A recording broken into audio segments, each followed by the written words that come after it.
that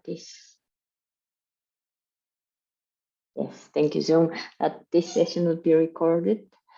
First and foremost, welcome to all of you who are taking part in this first SPARCS webinar for this year, which will look into the role of startup competitions in smart cities. On behalf of the entire project, I would like to welcome all of you and thank you for your time. But before starting, I would like to go through a few housekeeping rules. Just a second. I'm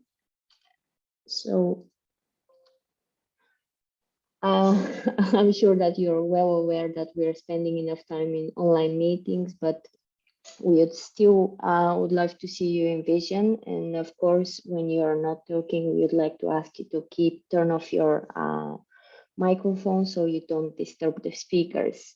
After the presentations in this session, we'll have a short Q&A session, so please feel free to post the questions in the chat or raise your hand and we'll give you the opportunity to ask your question. For optimal experience, you can choose the active speakers view from Zoom settings. And yeah, this is briefly it. Without further ado, let me quickly introduce you to our speakers today. We are having Merja Ryp from KONE, Sebastian Gertz from SPARCS Lighthouse City of Leipzig, and Gabriel Viegas from Fraunhofer. They have all different takes and experience with startup competitions. So today they will try to share with us what are the key ingredients to success and what makes the startup competition so important for cities. So let me first give the floor to Merja from KONE. Merja, can you quickly introduce yourself and KONE and tell us more about your experience with Sustainable Mobility Challenge?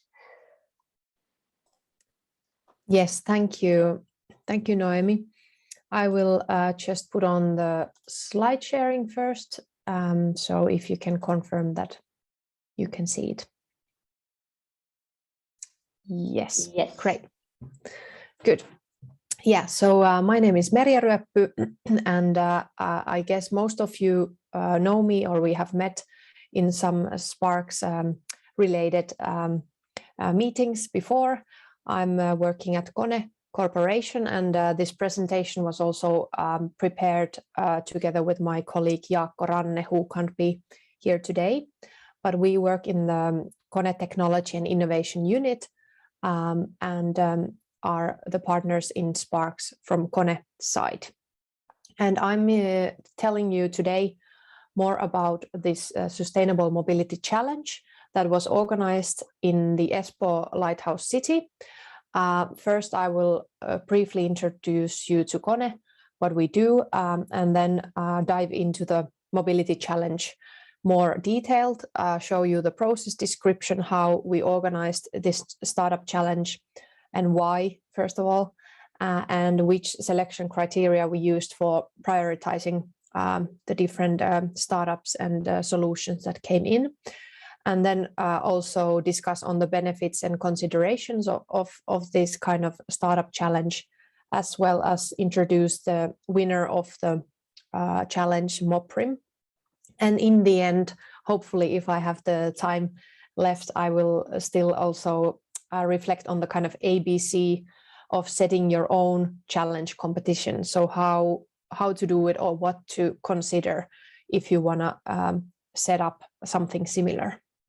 And if you have any questions or comments, please feel free to put them in chat so we can return to the questions after the presentation, and hopefully also discuss with other Leipzig and Fraunhofer partners. So briefly, a typical day at KONE looks like this. Most of you maybe know us from our elevators and escalators and different indoor solutions for moving people. And we move actually over 1 billion people per day. So our solutions can be found globally, almost everywhere where you go. There might be escalators or elevators, especially in the airports and bigger mobility hubs. We have 1.5 million units in service all the time, and our maintenance guys are doing almost 80,000 visits per day. We have over 500,000 customers globally in more than 60 countries. And this kind of gives you maybe idea of the volume that we are talking about at KONE, which is mainly at the moment centered indoor mobility and how people move efficiently inside the buildings. But in SPARCS, we have taken a slightly different role and really looked into how can we optimize this sustainable urban flow, both from the end user perspective. So how does the end users, citizens on the streets who are moving on their daily basis, how do they perceive the flow of urban life, and how can we make it energy efficient and sustainable from the kind of environmental aspects. And there are different tasks that we are involved in SPARCS, mainly in the Espoo Lighthouse City, in ICT interoperability, community engagement, and smart business models. But more previously, we took a little bit bigger role in the Startup Challenge task in SPARCS, because we found that there are really these strong synergies between organizing a local startup challenge in Espoo and the SPARCS task of doing the same.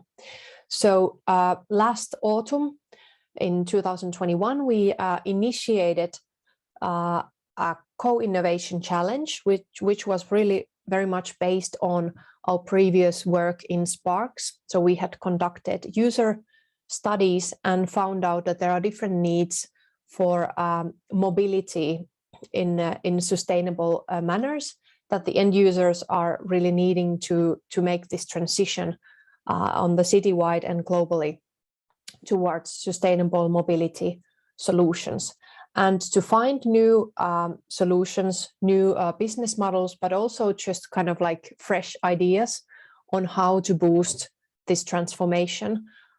We initiated this co-innovation challenge.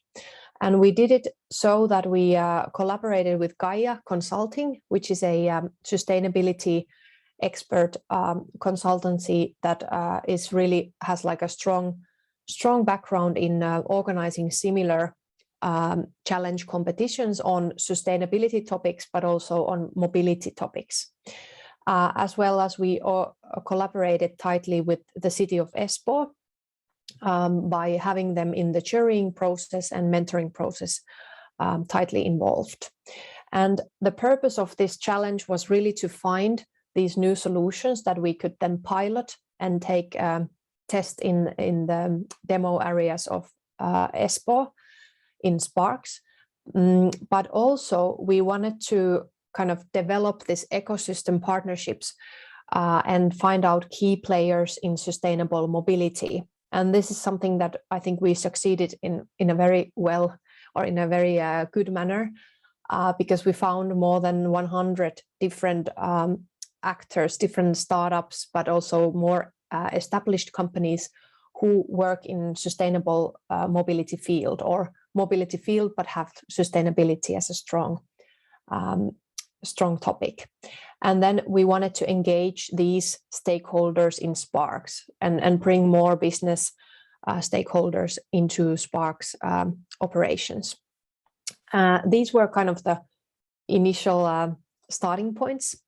And the process was organized so that we basically ran this 5-step process. It looks very short and very condensed, but actually it was quite a long process. First, by setting up in the beginning of last year, we started to set up and find these collaboration partners who to make the co-innovation challenge with. And then after the summer holidays, we enrolled or started the process first by opening a brief where different companies could send their proposals in September and the beginning of October. And then there was pre-selection of these ideas for pitching. Altogether, 8 different companies and ideas were selected for the pitching round, and 4 of them were moved to the third step, so the sparring and mentoring process. And here in the pitching process, we had jury members both from KONE Corporation and also from the city of Espoo, so we could benefit from this collaboration very, very nicely. And then in the sparring process, also we had mentors from both KONE and Espoo joining the mentoring sessions with the 4 selected companies.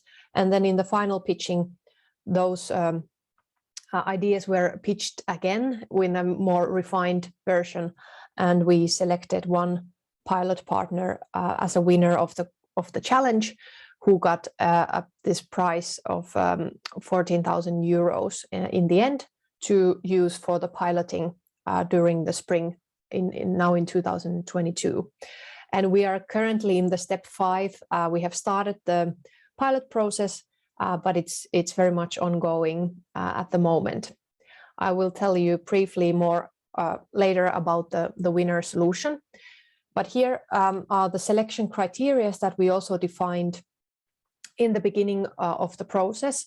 So we wanted to have a strong focus on sustainability, not only the ecological sustainability that is often talked about, but also social and economical, take it into consideration. Then the ideas should be fresh, different from existing market players, and also we were seeking for locally customizable yet globally scalable solutions, so something that can be actually taken also out from the Finnish context. The customer value was also highlighted a lot. We had these user needs that were identified beforehand, and they were actually the foundations of the brief and the challenge process. And also we wanted to find safe and reliable solutions, so personal data, GDPR questions were also considered very carefully in the proposals, and so that the solutions are inclusive and actually can create new accessible and affordable solutions for a greater variety of people. If we look into the kind of benefits, what came out from this process is that I think one really strong strength was that we combined forces between KONE and the city of Espoo. So we had jury members, but also mentors from both organizations. So we had a greater awareness of the key kind of questions or key problems that were identified both at KONE, how we want to develop this topic in the future, but also from the city of Espoo side, what are the new mobility modes that are coming to the streets, what are the needs, what are we lacking still, and so on. And also the kind of alignment with SPARCS project brought a lot of visibility and engagement, both internally, but also with via the communication channels should be written there. And we targeted more than 100 different sized companies and reached kind of closely approximately 40 companies. And there were a very great variety of different themes. There were electric bikes, electric cargo solutions, automated vehicles. So we even had this robot bus that could be operating in the streets. We had this car rental solutions or sharing solutions, and also park sharing solution, as well as kind of mobility planning tools, carbon tracking tools, and so on. So there was a quite wide variety of different kind of companies that joined in, and that I think was very nice result of this challenge in the first place. And then with the winner project, we selected together with the jury. We had we had very nice also conversations about the different projects and the different solutions that came in. And we ended up kind of prioritizing the Moprim, who is a software developing company. They have a community-based platform called Moprim Move Together, which can track travel chains as we move on a daily basis. And this Move Together application tracks both distance, time, and CO2 emissions related to daily traveling. And this really kind of creates awareness, first of all, about our own behavior, individual kind of perspective to mobility, but also because of this community setup, you can make or create communities with your closed circles, or also citywide community where different people can join in, and you can actually see and compare your own mobility behavior with other people's mobility behavior. And this we see as a great potential for boosting behavior change on a kind of wider scale. And I have a quote here from Petri Martikainen, who is the Moprim company CEO, and he is working with us now on the pilot. And his comment about joining and participating this challenge competition was that the challenge offered us new ways of thinking how the platform could be used for positively influencing the users towards more sustainable moving. So I think what Petri has been mentioning, that it really created a bigger awareness also for them how their solution is helping bigger groups and communities to be and act more sustainably in the future, not just as a tracking tool, but really as a change kind of provoking tool. So this is something what is really interesting, and that came out from this code development. And then finally, few points about piloting, because this was organized as part of SPARCS project.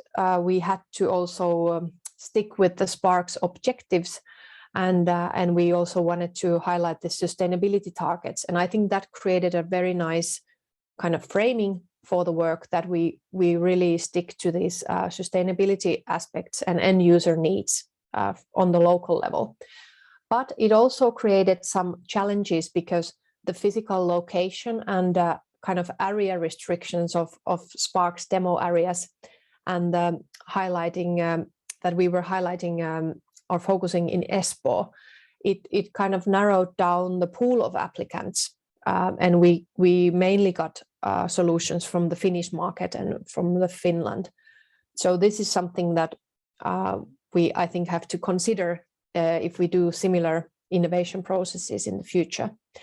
Also, it was seemingly challenging for some of the companies and startups to kind of estimate their pilot budget and duration.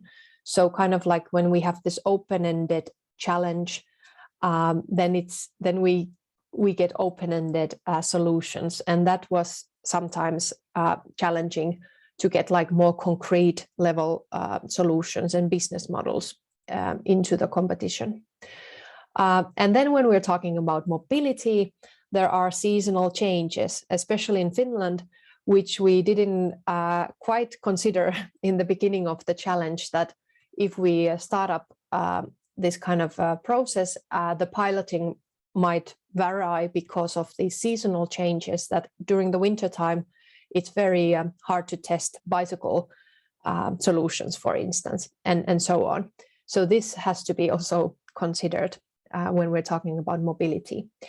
And then as a final point, some of the companies had also kind of different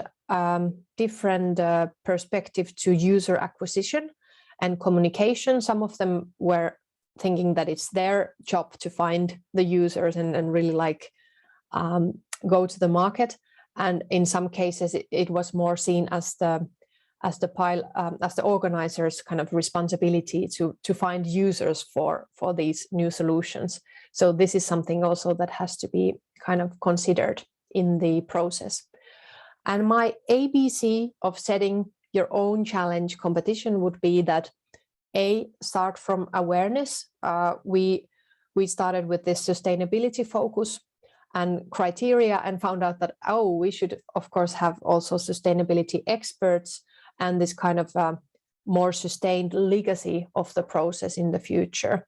So engage these key stakeholders from the beginning to the jury and to the mentoring process.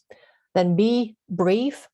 If you create an open-ended challenge brief that we had, it might create open-ended results. So the more concrete brief you have, the better and more concrete solutions you can get. Then commitment.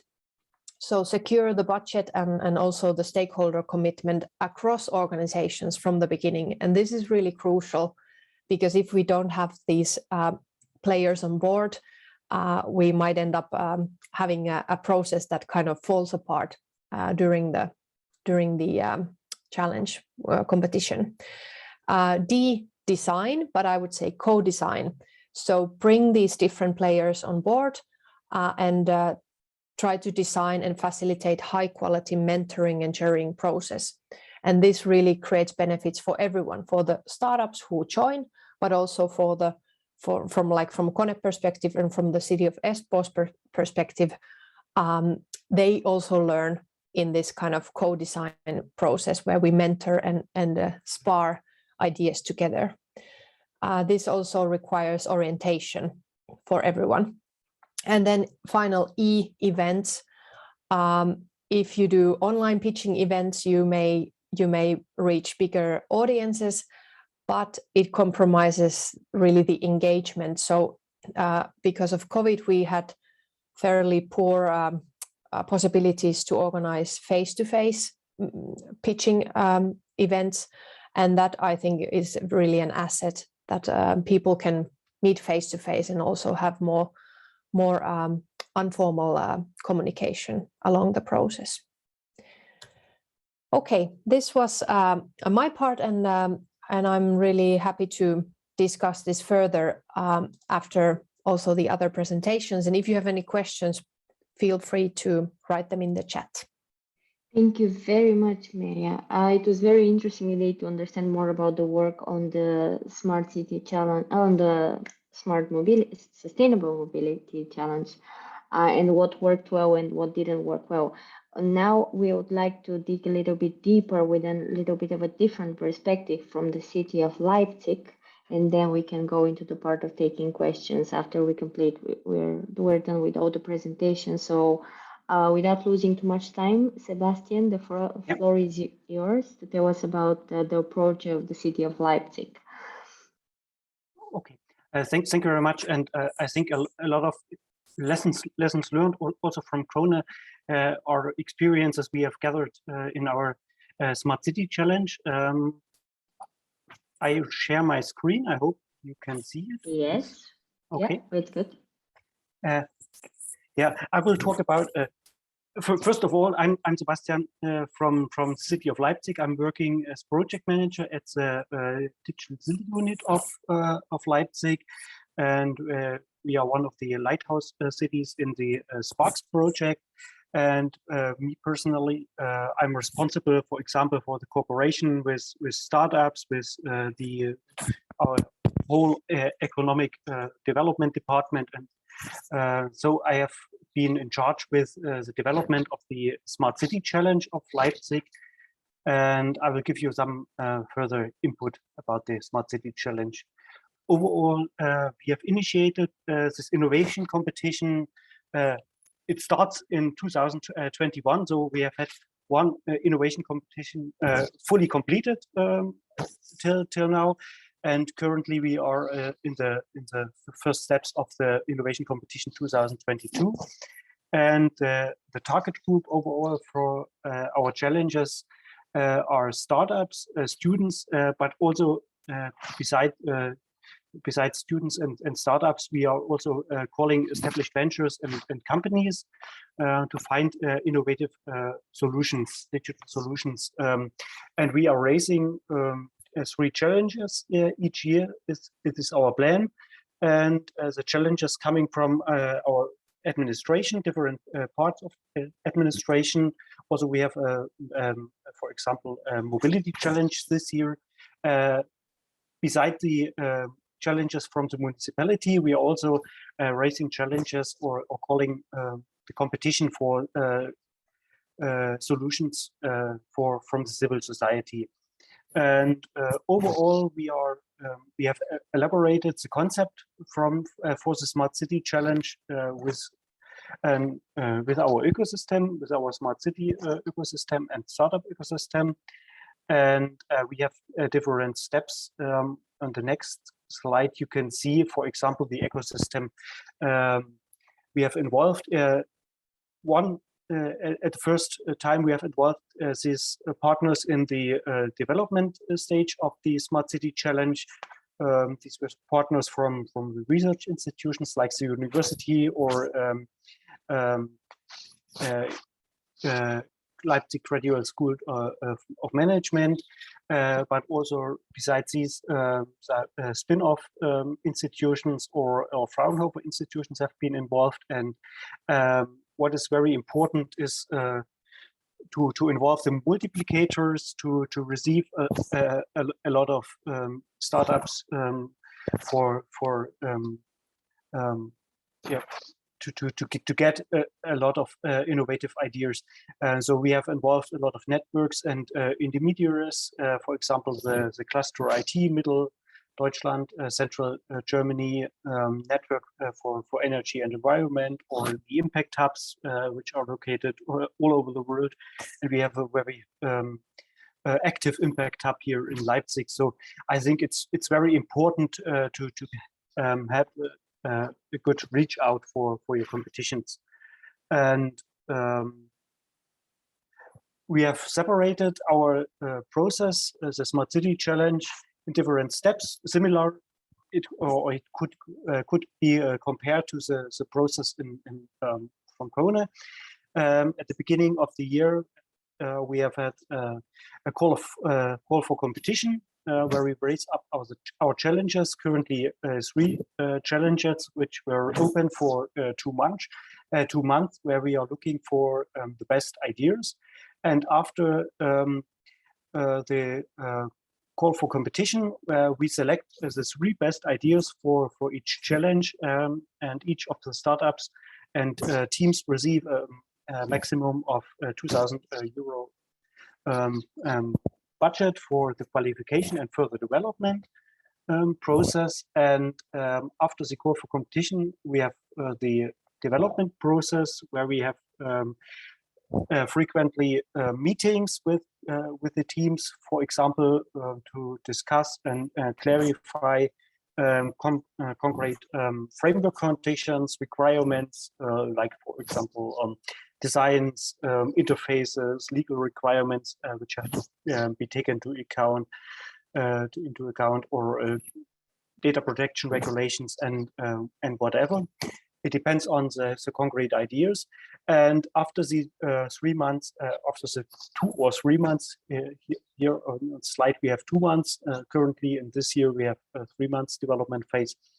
And after the development phase, there is a pitch event where the 3 startups per challenge will present their ideas, and then we select the best idea per challenge for the 6 months pilot implementation phase. And for the pilot implementation phase, we have a budget of maximum 25,000 euro. And this is a budget from the Digital City Unit. It's not a project budget. It is a separate budget. But we have started with the Smart City Challenge 2021, and currently we are in evaluation of the overall process and to fix the budget, for example, to receive a council resolution. So that's an overall project, and it can be prolonged. Overall, we see an added value, for example, from our city perspective, from the administration perspective. overall to for example, open the administration for new ideas, for innovative digital solutions, beside public procurement or normal procurement processes, which is often a very huge problem, because in normal evaluation of procurement processes, you for example decide for companies with a long-term experience, with long-term of reference projects, and startups have no chance to get involved in these projects. So this is a process, one side on the administration side, and on the other side, we believe, or it's very important to support the ecosystem, to support startups, to be attractive for startups to practically test projects, also even within the city of Leipzig, and to get contact and to get information from the city of Leipzig, to get entrance, for example, to municipal data, which is very important. And even we have a specific situation in Eastern Germany, that a lot of companies are SMEs. So we also try to connect the SMEs to startups to maybe or push innovation processes. In 2022, we now have 3 challenges. The deadline for the challenges was 8th of April, before Easter, so very fresh deadline. Yeah, and we have had the 3 challenges of the sustainable mobility bonus. I would be very interested from the experiences with KONE about the mobility challenge. We have raised this challenge, or the challenge was initiated by the Sustainable Development Unit and Climate Unit of the City of Leipzig, together with a Transport and Civil Engineering Unit. And on the one hand, we want to develop or implement a solution for an incentivation system for sustainable mobility forms.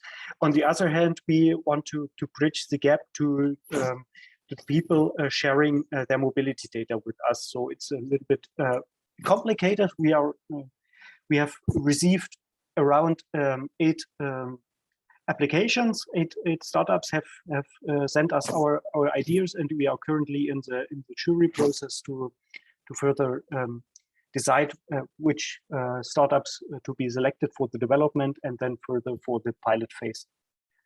On the and second challenge is concretely connected to the SPARCS project. It is about our smart meter system here in Leipzig, and we want to develop and to further develop an idea and portal, internet portal for communicating energy data, and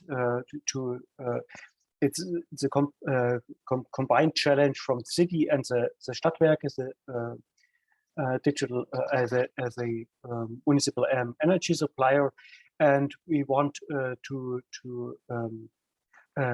visualize the energy consumption from all perspectives for the public buildings in Leipzig. A third challenge is an ordering system from the Leipzig municipal libraries. We have different media boxes, closets, which could be rent from pupils, which could be rent from the citizens, and this ordering system is very old-fashioned, I would say, to write down ordering list per pencil, and also to write down the rental times, for example, per pencil in a calendar. And so we are looking for a digital solution. There are some restrictions. For example, there are there's an IT software in the background which has to be taken into account. It's a little bit complicated. We have not received any idea or any application for this challenge, unfortunately, but we are further in contact with some software and IT institutions. You can see the timeline for the Smart City Challenge 2021. As I have said, at the 8th of April, we have had the deadline for the application, and we are currently in the evaluation and selection phase. And after this phase, there will be the further development phase from the 9th of May to 8th of July this year. And afterwards, there is the pitch event where we select the pilot projects for the implementation. As criteria to select the startups, we have had a conclusion or a discussion within our working group that, for example, the idea or degree of innovation is one of the criteria. The realization potential of the pilot project, especially also our experiences from 2021, being that the 6-month time for pilot project are very hard to really reach. So we are flexible. We would say, okay, 6 months, 9 months, it's possible for the final implementation. Other criteria: understanding of the overall challenge, further information about the team, and the overall impression of the applications. There has been a very quite and very large variety of all applications. And the experiences and lessons learned from 2021, of course, are as very positive things, the procurement and implementation, to take a new way and describe, for example, the procurement a little bit more or less detailed is very important and very fruitful to find new ideas. And also the co-creation phase, or this further development phase between the municipal partners applying for the challenge and the startups was very helpful. For example, to bring in a cultural change in the municipality and in the administration system. This is the digital mindset we want to implement. Further, what was very positive is that most of the startups applying for the challenge were very willing to understand the overall process and the concept, and were very willing also to fulfill, for example, the concrete requirements of the municipality, compared, for example, for applicants from very large companies, where you are only one customer, under hundreds, I would say. What was negative or lesson learned we have to improve, especially are some misunderstandings between the presented ideas from the pitch event and the concrete expectations from the challenge providers. Also, the challenge providers at the beginning of the Smart City Challenge 2021 have not been really or absolutely clear what they can expect from participating in the innovation competition.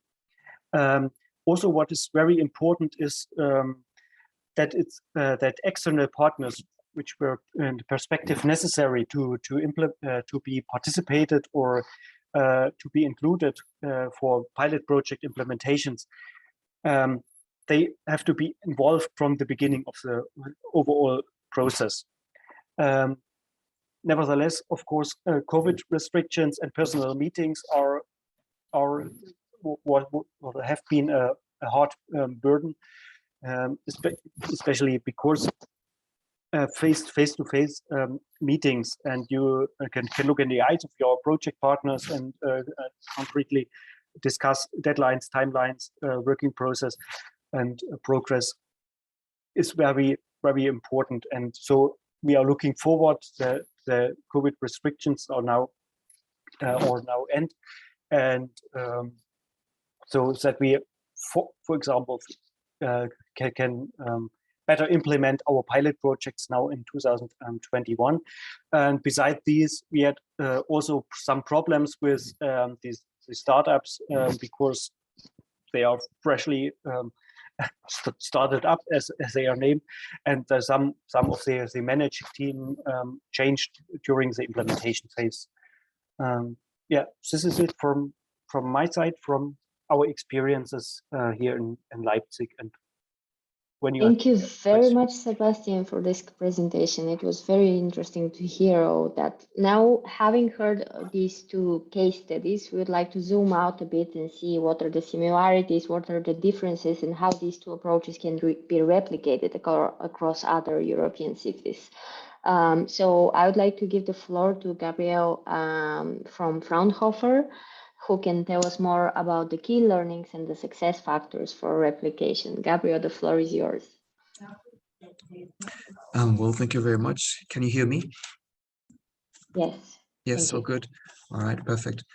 Well, yes, as Ladislava already presented me, my name is Gabriel. I come from, I work at Fraunhofer in Germany, and we have been following the lead of both the processes in Leipzig and in KONE for the past few months, and we kind of put together some summary of both processes and some summary of the lessons learned and some success factors for implementation of startup competitions. And yeah, well, basically the first thing that oh wait, sorry, Naomi, am I in control? Oh, yes, I am. Okay, perfect. So very briefly, we're going to go very briefly about what a pre-commercial procurement process is and how the challenges in Leipzig and in KONE were somehow based on these structures, and then what are the how does the local needs and expertise actually fit into this process? How to think about the timelines, participants and stakeholders, some brief things about the selection criteria, about the jury board and mentoring team, and then some other minor details about, like, for instance, the maturity of the startups and organization and communication strategies. Since most of this stuff has already been mentioned earlier in the presentations by either KONE or Leipzig, then I'm not going to go too much into detail about this. But very briefly about the introduction, it's important to note that the main aim of these reports were first to provide a documentation and to provide a lessons learned of these two smart city startup competitions. And this first documentation was produced for March this year. And the second documentation, which is going to be a guideline for implementation and replication processes, is expected for September 2023. Well, it's important to see that these two documents are aimed at any private or public institutions or organizations that wish to implement a smart city startup competition in the future, either within the SPARCS project or outside of it.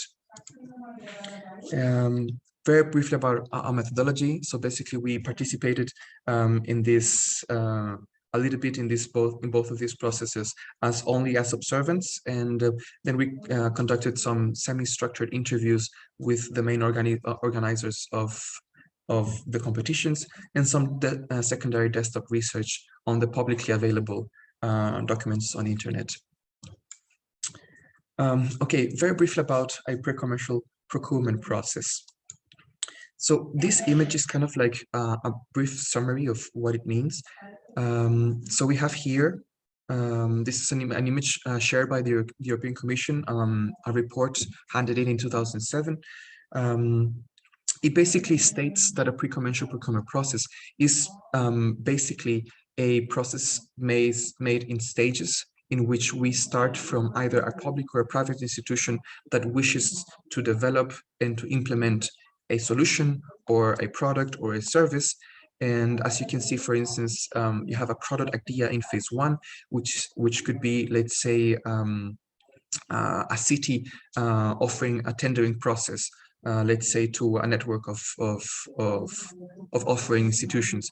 As we can see in phase one, we can have, let's say, a first package of institutions that are exploring a solution, and well, phase 2, phase 3, and phase 4 are nothing more than the filtering of these institutions to be able to find out which are the ones that are producing the best ideas, or which ones are the ones that are more in shape with, let's say, financial requirements, or the cheapest offers, or the most financially sensible offers.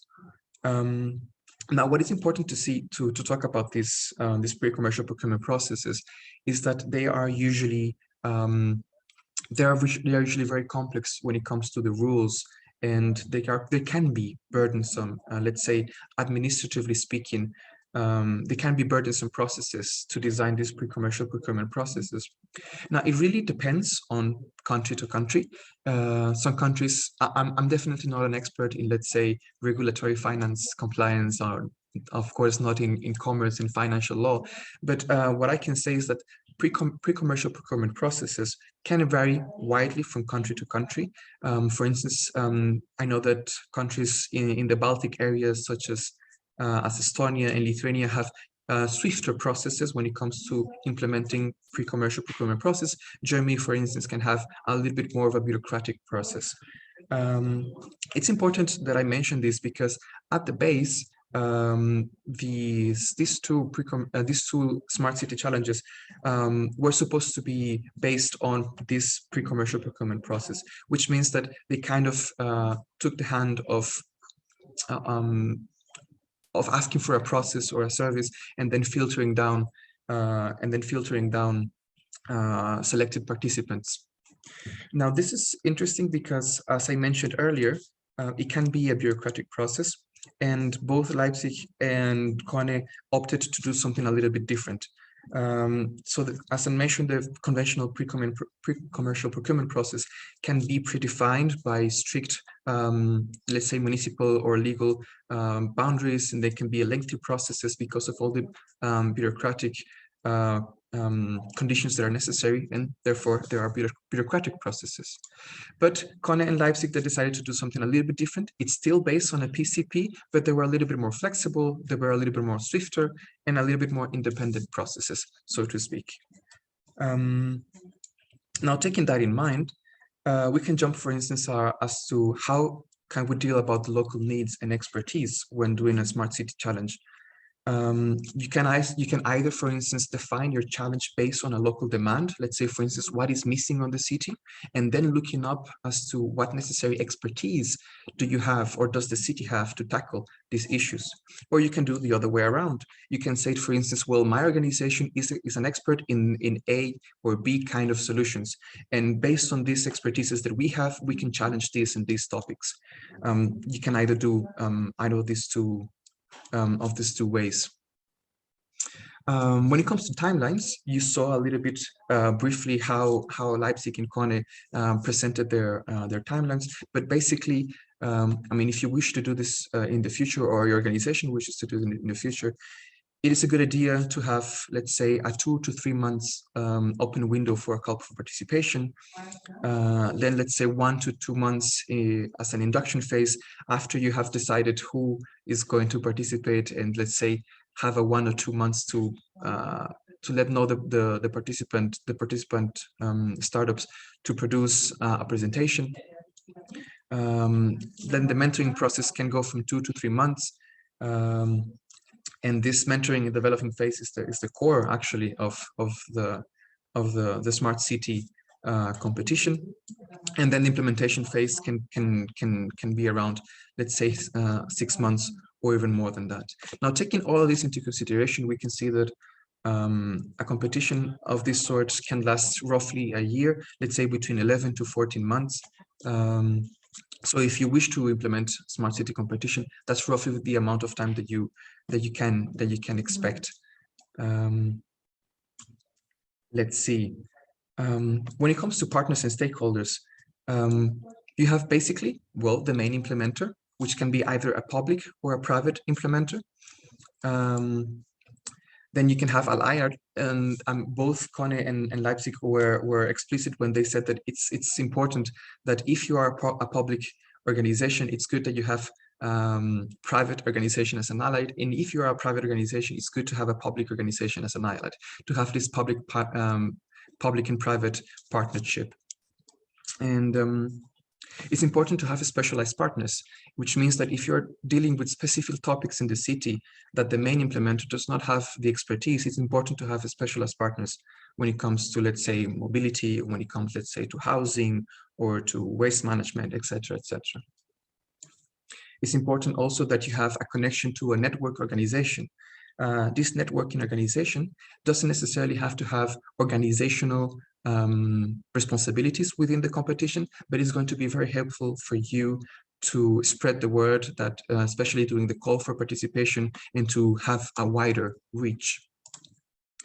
And also it's very important that you understand the participant startups not as clients, but also as stakeholders in the process. Now, having said that, you can see a little bit of, this is kind of like how both Leipzig and KONE, this is a summary of how they did their stakeholder organizations, right? From one side, we have KONE, and which has paired with Gaia Consulting. From the other side, we have the Digital City Unit in Leipzig that has paired with the three specific departments of the City of Leipzig. And how from one side the city administration and from the other side the Smart Infrastructure Hub worked as this kind of like networking organizations. And then these 8 to 9 participant startups that are actually the core of the city challenge. About the vision and expected results, you can also have different takes or different approaches of how you do them. The first one is that you can have a vision and expected results in terms of quantitative direct results, or for instance, the amount of participants that you want to have involved. So let's say that if you were expecting, let's say 40 participants at the beginning, and then 80 in the midterms, and then 2 or 3 implementations, then you can basically check if you have managed to have this participation.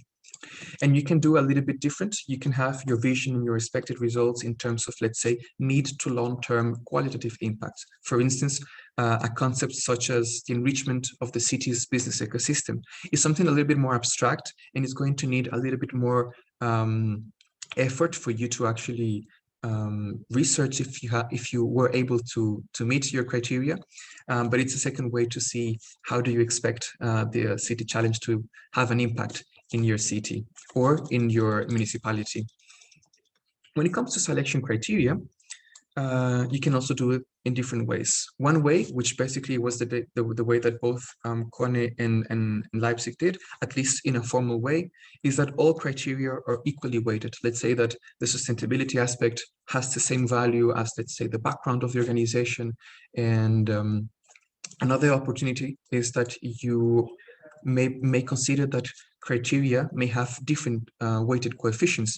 Let's say that, for instance, the experience of the organization may have a little bit more influence on the evaluation as, let's say, the size of the organization, for instance. So this is 2 things that you may want to take into consideration when implementing your selection criteria and your evaluation methods. When it comes to the jury board and mentoring teams, I think the most important question is which kind of expertise should be covered when you are trying to build your team. So we basically saw that there are 4 main aspects that have to be covered necessarily. You have to have experts in the areas of business, of sales, of management and finance. You need to have experts in IoT and digitalization in general, sustainability, as Merja said, not only sustainability in a purely environmental sense, you can have also sustainability in social or financial terms. And definitely you need people that are experts in human or centered or participatory co-design. Now, you may also opt to have more experts in the team. That's absolutely positive. And if you do so, then you can opt to have experts, let's say, in specific topics such as mobility, transportation, or waste management, housing and settlements, etc., etc. Very quickly about the maturity of the startups, of the participant startups. This is very interesting that it was understood that there is a need to be able to deal or to have flexibility with the different levels of organizational maturity of participant startups. Some of them may be composed of, let's say, 2 or 3 people working on, let's say, in a very small office. Some of the other startups might be actually very established organizations, and it's important for you to be able to acknowledge these different levels of maturity, so that the competition doesn't, maybe it might not be fair or unfair for other participants. And also what can you expect from them, and what kind of the amount of engagement that you can have from them, for instance. Another thing interesting is that it would be interesting if it's important, if you consider it's important that all the participants, startups, may have, let's say, an introductory course to sustainability in smart city topics and debates. Of course, if this is a smart city competition, most of the startups are going to participate already with a background in the sense, but not necessarily all of them. So it could be interesting that you may have, let's say sustainability in smart city 101 courses, kind of like to level up the understanding of all participants. And just two last top points about the organization strategies and communication strategies is that you can also have 2 ways to organize this. One way is that you do what could be called an on-the-run implementation in following a fast-paced business development. Now we know that especially when in the topic of smart city, development comes very fast, and not every organization has the luxury to wait and make a whole process entirely before implementing. Just be sure that if you decide to do an on-the-run implementation, this is not necessarily best for inexperienced implementers, right? You need a lot of flexibility and a lot of coping material. And secondly, yes, basically everything planned beforehand is better. It's a safer alternative. If you're able to have a complete program of at least all the mentoring team, all the jury team, all the evaluation material, all the communication strategies before it starts, that's of course the best you can choose. But as I said before, not every organization has the luxury to do that. About the communication strategies, it's important that you consider a wide range of communication strategies and platforms.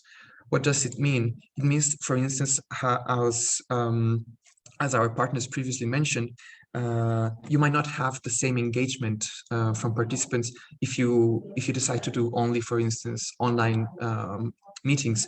One-on-one meetings are definitely, face-to-face meetings are definitely more engaging.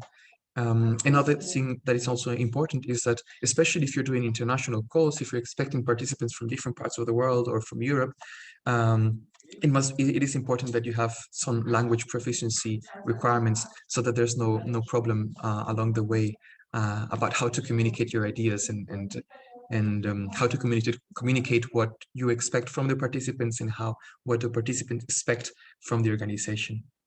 But basically, this is a very wide and very bird's eye view as to what we considered were the most important topics, and we can summarize them again as: first, do you wish or can you actually follow a conventional PCP, or do you prefer to do something more flexible? The European Commission does encourage you to take the PCP seriously, which is a very good way to mitigate risks and to develop into interesting proposals. Second, can you actually start from a local demand, or do you prefer to start from your personal expertise or your professional expertise? Third, don't rush it, right? Consider at least a year of operation. It's important that you take this with ease. 4, stakeholder constellation is key. I mean, don't be shy about reaching out to other institutions, and collaboration is absolutely necessary. The 5th point is that the evaluation and selection criteria need to be thoughtfully formulated. This is especially this is the core of how are you going to filter down your participants. Build a wide and precise range of expertise. As I said, in the mentoring and in the jury team, it's important that you have actually capable personnel to actually evaluate as to which startups are or not qualified to go to the next rounds. And 7, be mindful about the level of maturity of the participant startups. And yeah, organize beforehand and communicate thoroughly. It's important to emphasize this. Communication is a key. If you may have any other questions, we will go to that in short. But thank you very much for your attention, and that's it so far. Thank you very much, Gabriel. Indeed, there are quite a lot of key learnings here about how this startup competitions can be approached and what are the different ways. I guess from what I've heard, there is not really one formula that makes it successful, but it's just a matter of finding out what works best for different organizations, depending on whether they're private or public. So I see that there was some exchange in the chat. So I don't know if there are any other questions, please, for the audience. I see one raised hand. Michał, can you please? Yes, thank you very much. Yes. Hello, everyone. Thank you for the interesting presentations. I was able to join from the Leipzig one, so I haven't seen the first one. So sorry if I asked something that was said. But yeah, about let's say narrowing down the scope just for the startups. This is, I guess, it's feasible because you went ahead with the format. But how about you know, there can be SMEs that do not qualify as startups and they might have fresh ideas. So what happens then? Can you take them on board, or is it different process? Do you have this experience? Yeah, that's one question. Of course, I would be also interested in Leipzig case if the city was satisfied with the results, or if you have them already. Yeah, so that's it. Thanks a lot. Yeah, thank you for the question.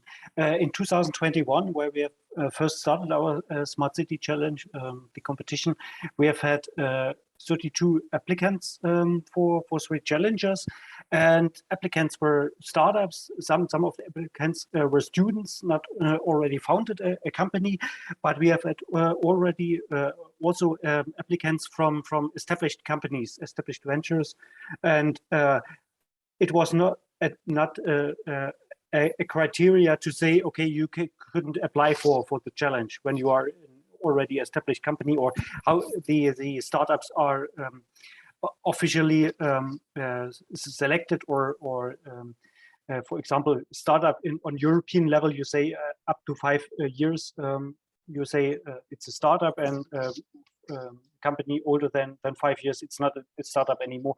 So this is not an criteria for us to say established companies do not have any possibility. From the outreach, I would say in 2021 we have had 80% of the companies applying for our Smart City Challenge came from Leipzig or from Saxony or near site. But also we have had applicants from all over Germany, and also from Spain, from Bulgaria, and so it was a quite good outreach for our challenges. And sorry, the second question, Sebastian, whether you already got the results from for those 3 challenges, and were you kind of satisfied with what you got from the competition? Was it matching your expectation in terms of the solution? For the 3 challenges last year, we are currently, I would say, in progress, even due to COVID and to less physical meetings, sometimes really important for the implementation of those pilot projects. We have two of the 3 challenges: the challenge for a virtual city guide of Leipzig, and one for visualizing environmental data. We are very good in progress, but the pilot projects are not currently at the stage to be published. For example, the app is not already published because there are some works in the background, and this is also why I think the 6 months pilot phase is very short. Maybe within the challenges this year we have some other experience, but overall I would say we do not have a restricted timeline. We say, okay, 6 to 9 months pilot implementation is possible, and we are flexible because the companies have at their budget 25,000 euro maximum, and they are also flexible and willing to implement, finally implement or publish their projects and ideas. Thank you.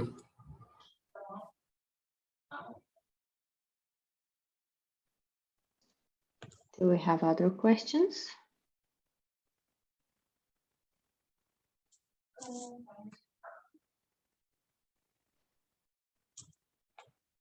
I don't think so. Maybe just a quick comment on to follow up on that conversation. And what I also asked from Sebastian in the chat was related to this kind of procurement and contracting, because what we noticed that it actually takes quite an effort to make the needed contracts and NDAs and so on with these smaller companies and smaller startups. They don't necessarily have the same kind of processes in place, and also, like, as a big corporation like KONE, we have like our legal department and so on, who kind of takes these things very detailed, and then our legal people are talking with the startup CEO, for instance. So it's like very kind of an unbalanced situation in terms of also the expertise of joining this kind of processes, and I think that's something what we had to also carefully consider, is that what kind of contracts and models and agreements we make along the way, because we want to secure some of the ideas and also secure that these companies are kind of reliable enough or are in the stage that they can actually join the process and continue afterwards. And with some very new startups, that can be a challenge, that they are in a very early phase, and it might be that the whole company disappears or the team vanishes along the way. So this is something that we also had to kind of like find new ways to work with as a bigger corporation. But I think with the winner MOPRIM, things went actually quite smoothly, but it took 2 months to go through the contracting process after they had been selected. So that also took more time than what we expected, and that was kind of away from the piloting time.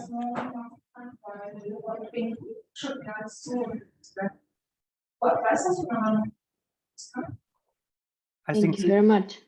these are also experiences here from Leipzig. I think it's comparable. For example, when you try a cooperation from the side of a big venture, of a big company, to startups, compared, for example, from public administration. We have also our procurement hurdles, and we have a lot of restrictions, and it's very hard to try to experience new things. But on European level, there are some ideas for the innovation procurement or development partnerships. There are some regulations which are possible, but mostly they are not implemented in the municipalities or in bigger companies. And I think this is an experience change which needs a lot of time.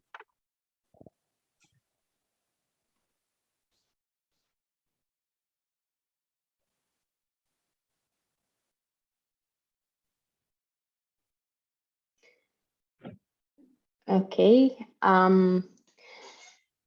Well, in case we don't have any further questions or comments, I think we were pretty much on time. So I'd like to thank all of you for your contribution, the speakers, the audience, the questions. I hope that this webinar was useful for you to understand better the concept behind the startup competitions, and hopefully help you understand how you can approach them the next time if in case you're interested to do it, and also to give a good idea of other projects and cities, how they can implement them.